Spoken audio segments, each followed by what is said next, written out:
Hello, my name is Karen Buchanan and I'm curator at Gairloch Museum. You see the museum building behind me. We moved into this building in 2019. We repurposed it. It was a military building built as an anti-aircraft operations room and later used as a nuclear bunker emergency operations room. So I'm going to take you inside and show you what wonderful things we've done with it. As we go into the museum, on the ground floor, you'll see that we have a retail space on the left-hand side, and over to the right, we have a temporary exhibition space. It's my colleague Susan, front of house supervisor, sitting at reception, and of course we're all set up for COVID at the minute. And you just get a glimpse there of the Lighthouse lens through that kind of letterbox effect behind the reception desk. In the centre of the building, we have this double-storey atrium, which is a really lovely space because of the height. And you can see that above the staircase, which is in behind this wooden construction, we've actually put some objects up there. We've got a Westeros bicycle and an old peat cart and a spinning wheel. So wheels were the theme there. And right in the centre of the space, we've got the Fresnel lens from Rouray Lighthouse, which is our local lighthouse. And I suppose this is one of the most visually spectacular objects in the building. It's the first thing that people see when they come in, and it's really popular both with our volunteers and visitors. And it just sits beautifully in this space. So we had to move this from the old museum panel by panel, and that was quite a terrifying prospect. We did it mainly with volunteer labour, the people power that we won our Museum of the Year award for, and reassembled it in its new space. We also painted it back to the Brunswick green colour that the metal parts of it would have originally been. So a lot of the downstairs space in the atrium is taken up with the Lighthouse display.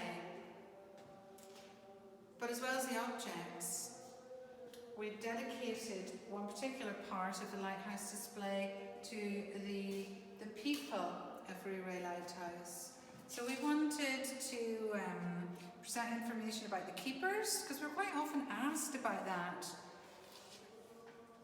And also about the relationship that the keepers had with the local community, because the lighthouse is quite remote and the nearest village is about 3 miles away, and there was a relationship between the families who were living at the lighthouse and the communities locally, where they would get their food from, and the phone, even the telephone for the lighthouse for a while was in the next village. We had a replica croft house in the old museum, and it was really very popular, and we wanted to recreate it in this building. So we actually built ourselves a croft house inside a nuclear bunker, which I think is quite impressive. If you have a look at the roof, we had to learn a little bit about thatching. We actually did that ourselves with volunteers as well. Our chairman spent about 2 weeks pulling the heather off his croft, and we dried it out and we sprayed it, and we put it on the roof. Our local stonemason put the walls up for us, and he's done a really fantastic job.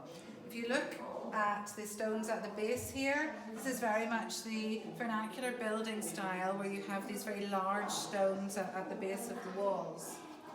And it must be said that the structural engineers who worked with us on the building were just a little bit concerned about all this weight going in on this floor. So we've got some pretty hefty RSJs under there to make sure it doesn't end up on the ground floor.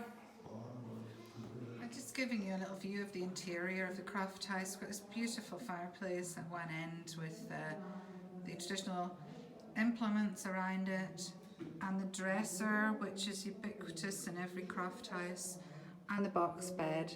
at the end there. If you'd like to come with me.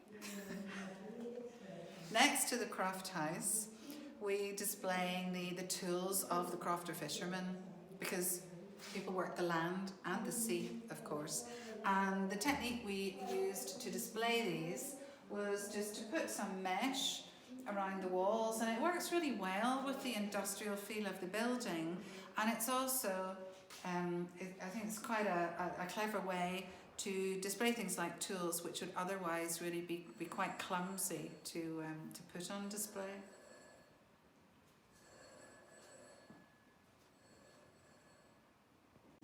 And we've used some lovely images here of some of the local crofters at work, fishing.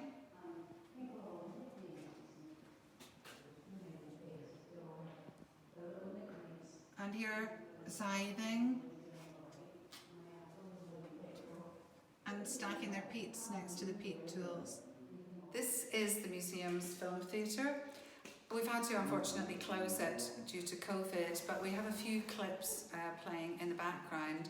The film theatre came about serendipitously. We had originally planned to have a modern day gallery in the new museum. That was something that was missing from the old museum, this telling of the story of the parish up to the present day. But when we sat down to think about that, we realised that we didn't have the items in our collection to tell that story, because at some point we'd really stopped collecting because we had run out of space and the collection had become static. So serendipitously we were approached by a filmmaker who actually is based in Barcelona but is from the local area, and he had ambitions to create a film about the Gairloch area in the post-war period and the changes that had happened during that time. So we managed to work together with him. We put him in touch with local people who were still alive and remembered the period, and we gave him access to our archive of photographs and oral histories, and he's created a wonderful 25-minute long film for our film theatre, which brings the Gairloch story up to the modern day. 25 minutes is obviously quite a long time for a museum film and to expect people to sit and watch a film. However, we have found the film has been incredibly popular and we've had fantastic feedback on it, and we've actually put some clips from it onto our YouTube channel since the film theatre has been closed so that people can view it. We dedicated a gallery to our natural heritage and our local geology, which is fairly unique. We worked with officers from Scottish Natural Heritage to discuss how we could best present the natural heritage of our local areas. And we split it into different terrains, different habitats that are present in this area. And one thing I particularly like here is that we used these titles that were actually used in the SNH strategy for the environmental protection of the local area. So we've got a stunning coastline and seas full of life, an abundance of rivers and lochs. So the titles are very descriptive, but they also relate to strategic objectives in terms of protecting natural heritage locally. And then on the other side of the room, we have this magnificent panorama which shows the landscape on one side of Loch Marie, which is a very beautiful loch in the local area. And we've used this to depict graphically where the interesting geology in the area can be found, where people can see it. And of course we also have these massive rock samples as well that, believe it or not, one of our volunteers actually lugged down from these areas so that people could get up close to these rocks. And we've had really wonderful feedback from visitors, including people who are specialists in geology. There's an interactive in the centre of this space which allows people to have a go at identifying the local rocks. The gallery that we're in just now, we called it a walk through time, and it doesn't quite look like it did originally because we've had to move things around because of COVID. We had a lot of dioramas, recreations of spaces in the old museum, a lot of objects on open display, and that was very much part of what people loved about the old museum. And there was anxiety, we knew, among our members, our supporters, that we would lose that kind of couthy feel that our old building had, because it was an old farmsteading and our collection fitted really beautifully into it. And it was going to be a challenge to recreate that in such a stark, more modern and industrial building.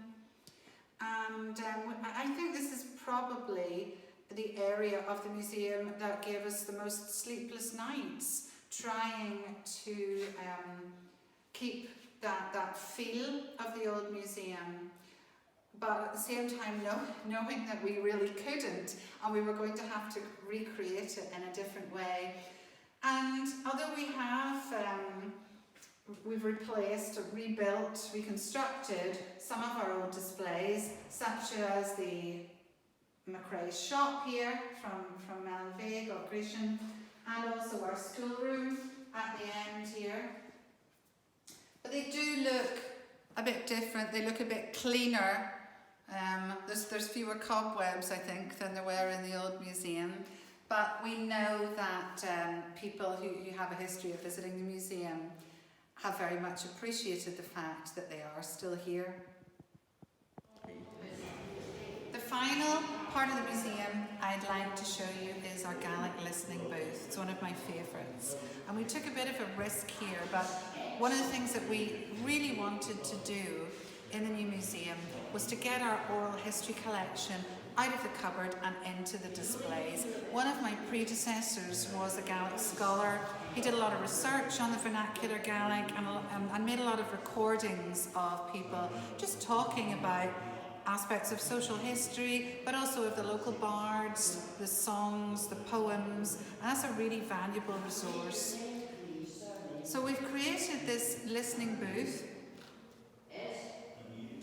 and we have a tablet here where people can choose a story, they can choose a song, they can listen to one of the local bards singing his own songs, or they can listen to one of the more famous Gaelic singers singing songs by our local bards.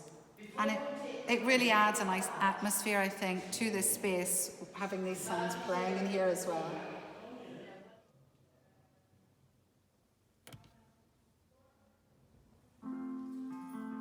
As well as the Gaelic lyrics, you can also choose to see an English translation.